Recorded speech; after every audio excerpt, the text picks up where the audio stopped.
Hey everybody, my name is Wayne Baker and I'm one of the staff therapists at Affair Recovery. And today we're going to talk about anger. Not just managing anger, but primarily the roots of anger. There's a lot that's been written about managing anger, but very little about the roots and the origins of our anger, especially in the light of disclosure or discovery of an affair. And one thing I know that anger is a universal, probably primary emotion that occurs right after discovery or disclosure. If reconciliation is going to happen, it's got to be addressed and even expressed in a healthy way. Here's the thing, if you didn't care, if you didn't love your spouse, you wouldn't be angry. You're angry probably, at least most often what I see in my practice is you're angry because your heart is broken.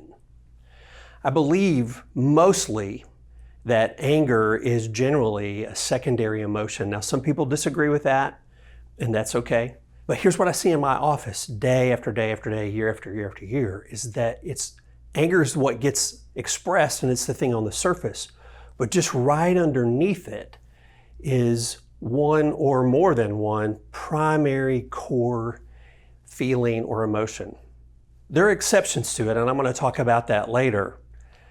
Also, I want to just say that anger is not always negative. Anger only goes negative when it becomes destructive to yourself or to other people around you.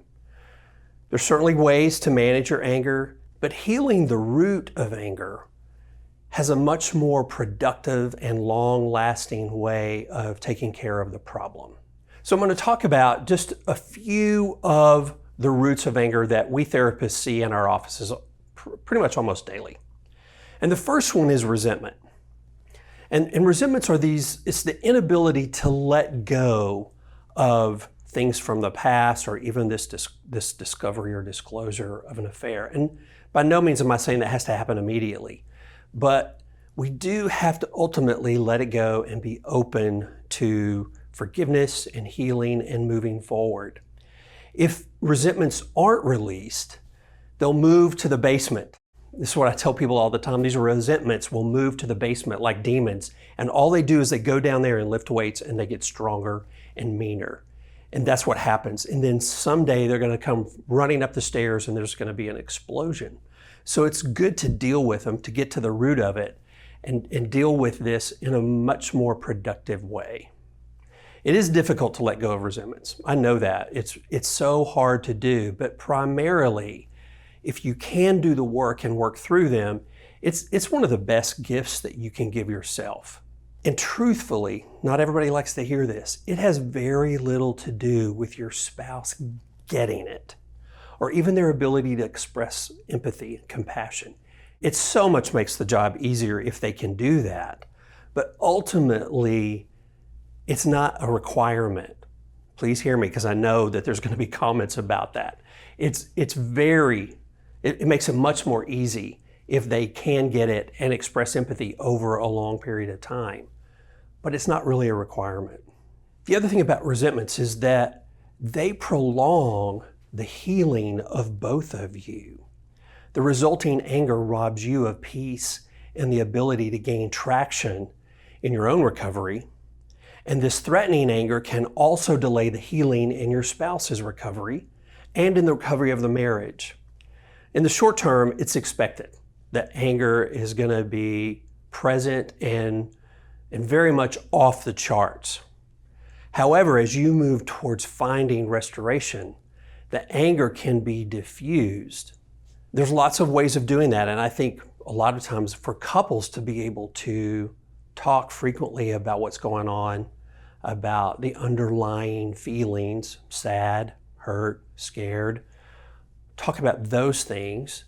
And it's really much more easier if you will work with a therapist to work through all of the nuances of the early days and even the aftermath of an affair or any kind of infidelity. Another one of the roots of our anger is previous wounds or even trauma that happened to us earlier in our life. Our past is plagued, many of us, with occurrences where Our very essence, our identity was wounded and possibly altered forever for some people if you don't do the work. This is where we begin to believe the lies about who we truly are, not created in the image of God, but worthless or unwanted or in the way, those kinds of things that a lot of them stem from our childhood and adolescence.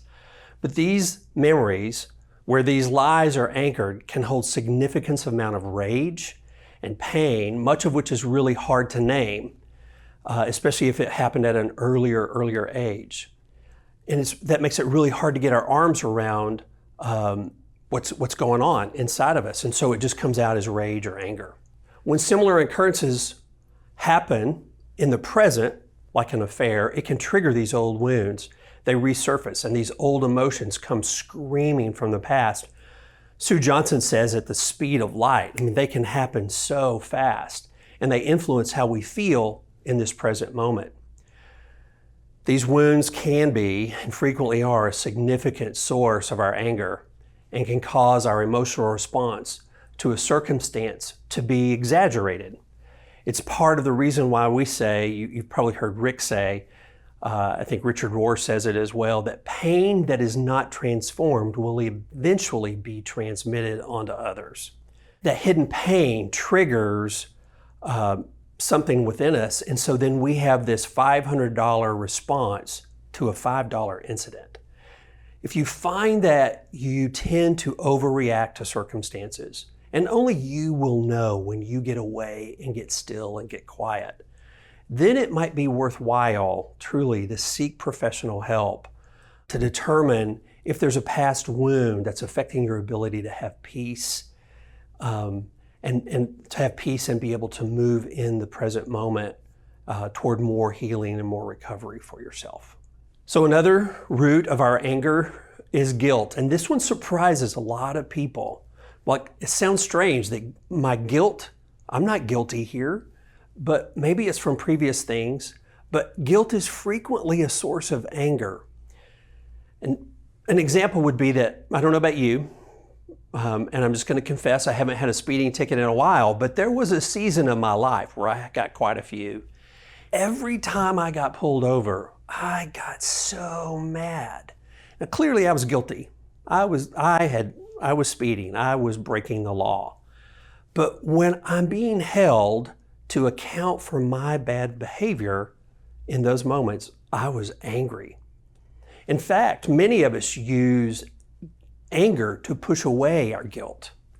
I can't tell you how many unfaithful spouses deal with this paradox and feel powerless to remedy the situation and to move past it. If you find yourself dealing with anger, a great exercise is making a personal inventory and honestly focusing on your own areas of failure where you have felt guilty, regret even, to see if your anger is a way of avoiding taking responsibility for your own actions. I think that's a good practice for all of us. I think it's to sit and be still. And what are the feelings underneath my anger? So another source of our anger could possibly be inferiority, especially with men. At least that's what I see in my practice. Women experience it too, but we experience our inferiority differently. Typically it's men, there's a question at the root of us, somewhere deep inside of us, that says, do I have what it takes? And women, it's little different where it is, am I enough? But what happens is we have this strange way of giving others power over our life when we start to feel those things. If we feel we've been disrespected or brushed off, or any way that another person is making us feel less than, anger is a very common response. We hate it when others fail to value or affirm us. Why do you think we get so mad when somebody cuts us off while we're driving? Or honestly, another personal favorite of mine is when someone interrupts us while we're talking.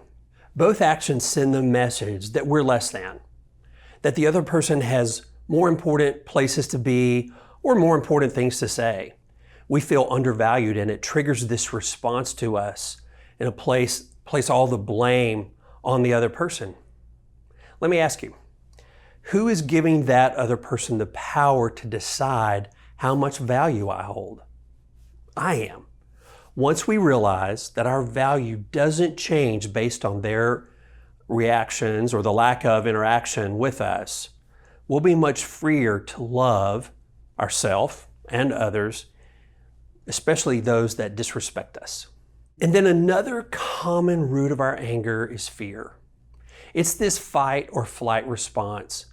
It's a God-given mechanism, I think, that's intended to protect.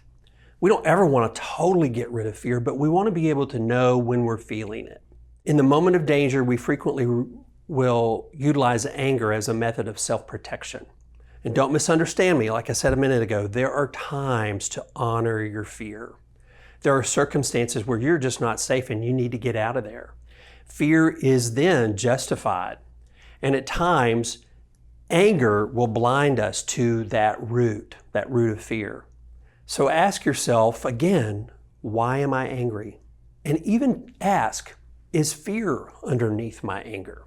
You'll find it's far more productive to deal with the fear than to deal with the anger.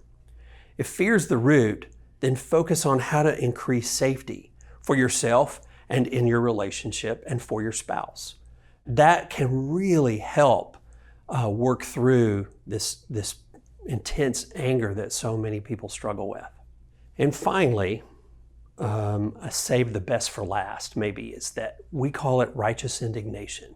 And this may be where anger is the primary emotion. At times, anger is justified. When a wrong is done that seemingly comes out of nowhere and it needs to be corrected, then anger serves as an intended purpose. In this case, however, it's important to manage your anger. If you believe in the concept of love, then it's important to be loving and maintain love within the expression of your anger. And that's not to, you can be strong and you can be firm in the expression of your anger. You don't have to be all soft and sweet and sugary. That's not helpful either. You can express it clearly and confidently. It's not the same though as being abusive. We can fall on either side of this. While you're angry, it's still very possible to speak the truth in love. And if you've done EMS or EMS online, you remember doing that exercise. And even the Married for Life course, I think you do that once a month for a year. It is my most favorite exercise of all time. I love it when couples put it to practice. We had a couple that came through as a mentor couple not too long ago, and they had laminated that sheet of paper, and both of them had a copy of it on their nightstand, and they were even teaching it to the kids. I gave them a high five and was ready to do cartwheels or something, because that can change everything in your life around this concept of anger and getting to the root of it. It's okay to right a wrong, but be sure to stay within the bounds of love and using this truth in love as you follow this journey, this quest through the recovery process.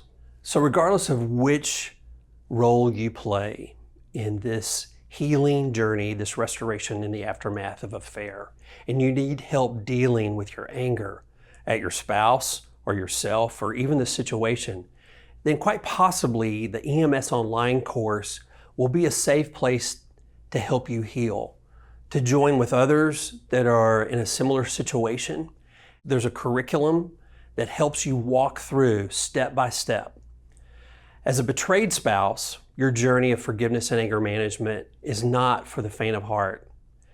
And this EMS online course will help you make sense of these overwhelming emotions, including anger and the confusion that comes along with it, and then also help you with the trauma that you're dealing with. So I hope our discussion around anger and the roots of anger has been helpful, and at least it stirs up a little curiosity in you to help us look inside about, what's underneath my anger?